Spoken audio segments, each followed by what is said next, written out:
ఒక చూపుతో నాలోనే పుట్టిందే, ఏదో వింతగా గుండెలో చేరిందే.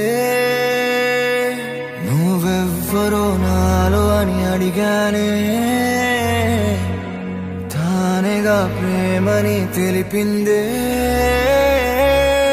పరిచయం లేదని అడిగా ప్రేమంటే, కలిసాంగా ఇకపై మనమేగా అందే.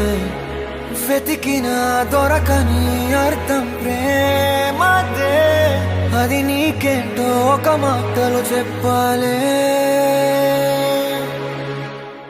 నువ్వుంటే చాలే